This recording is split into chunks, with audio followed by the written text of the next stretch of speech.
Railway శాఖలో అత్యంత కీలకమైన నిర్ణయాల్లో తన పాత్ర లేకుండా కాంగ్రెస్ 16 ఏళ్లు కీలుబొమ్మలా ఉంది.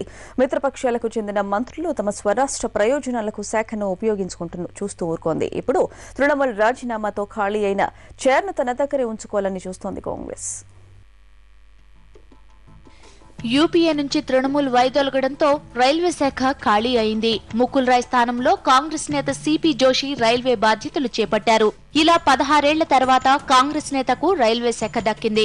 సంకీర్ణాల కాలంలో కీలకమైన పోర్ట్ఫోలియోలను మిత్రపక్షాలకు ఇవ్వక తప్పని పరిస్థితి. కాబట్టి పార్టీకి మద్దతు తెలిపిన తృణమూల్ కు రైల్వే శాఖ మంత్రి పదవిని ఇచ్చింది. మొదట మమతా బెనర్జీ ఈ పదవిలో ఉన్నా బెంగాల్లో భారీ విజయంతో ఆమె ఆ రాష్ట్ర సీఎంగా వెళ్లిపోయారు. మమత స్థానంలో దినేష్ త్రివేది ఆ శాఖను నిర్వహించారు. అయితే బడ్జెట్ సమయంలో మమత ఆగ్రహానికి గురైన త్రివేది ఆ శాఖను ముకుల్ రాయ్ కు వదులుకోక తప్పలేదు.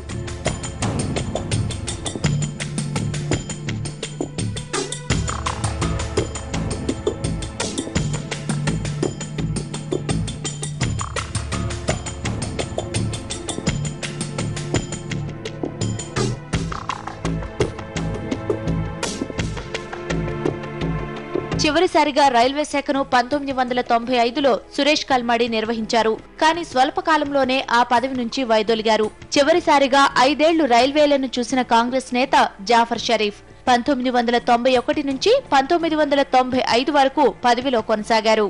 ఆ తర్వాత ఇప్పటి వరకు ఆ శాఖ నిర్వహించే అవకాశం కాంగ్రెస్ కు దక్కలేదు.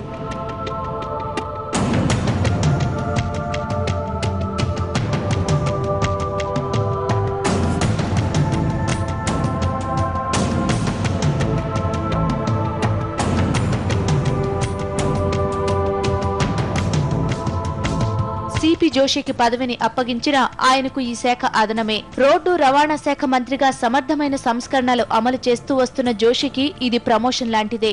అయితే ఈ శాఖ ఆయన దగ్గర ఎన్ని రోజులుంటుందో చెప్పలేని పరిస్థితి. ఎఫ్డీఐలను మౌలిక సదుపాయాల కల్పనలో కూడా ప్రవేశపెట్టాలని భావిస్తోంది యూపీఐ.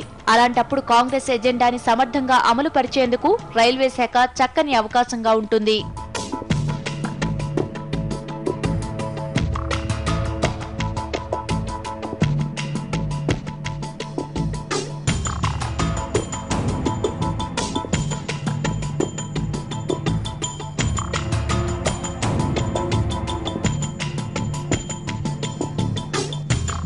రైల్వే శాఖను మిత్రపక్షాలకు అప్పగిస్తే ఎవరి రాష్ట్ర ప్రయోజనాలకు వాళ్లు ఉపయోగించుకున్నారు.